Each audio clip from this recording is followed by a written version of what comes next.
এখন একটু রেস্টে যাবো। আসসালামু আলাইকুম।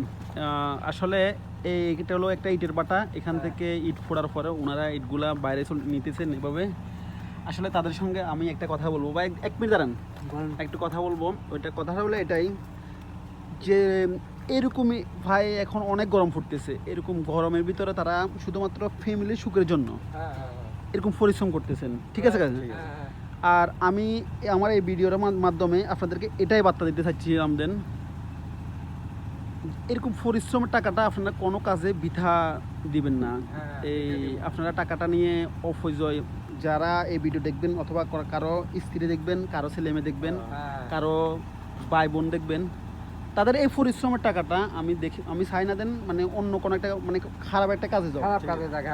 তাদের এই পরিশ্রমের টাকাটা আমি চাই সবসময়, ওনারাও সবসময় এটাই চায় এই টাকাটা সঠিক জায়গায় সঠিকভাবে ব্যয় হোক। খাওয়া দাওয়া নিয়ে অথবা ফ্যামিলির সুখের জন্য ওরা এরকম পরিশ্রম করতেছেন, তাহলে এই টাকাটা যদি ওনারা শুনে দেন কোনো একটা বাজে কাজে, কোনো একটা খারাপ কাজে ওনার ওয়াইফ অথবা ছেলে মেয়ে খরচ করছে, তাহলে ওনারা এই কষ্টটা ওনাদের সম্পূর্ণ বৃথা হয়ে যায়। তার কথা বলতে আমি একটা চাচার সঙ্গে একটু কথা বলবো। উনি কি বলে দেখেন, উনি কেন এরকম পরিশ্রম করতেছে তা আপনাদেরকে একটু শোনাই।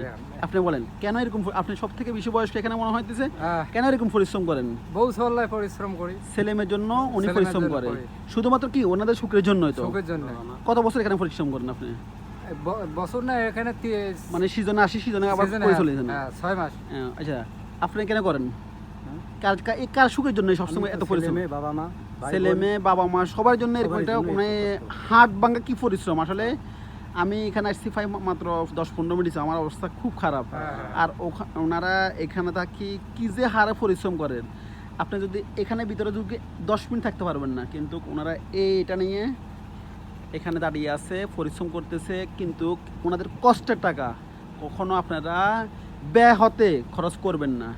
এরকমভাবে আমাদের প্রবাসী বাইরা যারা আছে ওনারা অনেক কষ্ট করে বিদেশ থেকে টাকা পাঠায়, আর দেশে তাদের ছেলে সন্তান একটা হুন্ডা, মোটরসাইকেল, আইফোন, এটা সেটা তাদের কাছে বানা ধরে। অথবা অনেকজন ছেলে সন্তান এমনও আছে কি বাপের কাছে মোটরসাইকেল না দিলে ছেলে বিষ খায় লাগবে, এটা বলে না। ভাই একবার আসেন, কষ্ট করে পরিশ্রম কেমন তা একবার যদি আমি বলবো বিদেশ না যায় দেখবেন এরকম একটা ইটের পাটায় আসেন, তাহলে বলতে পারবেন পরিশ্রম বিদেশে কেমন।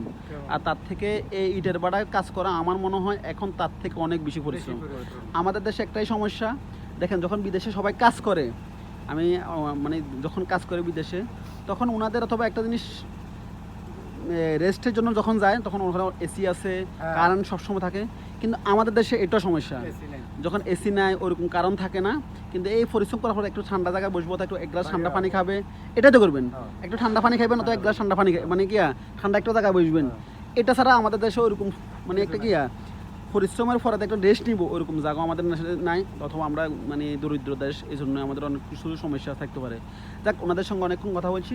আসলে আমার ভিডিওটা বানাবার একটা উদ্দেশ্য, তা হলো ওনাদের কষ্টের টাকাটা আপনারা মূল্য দিবেন।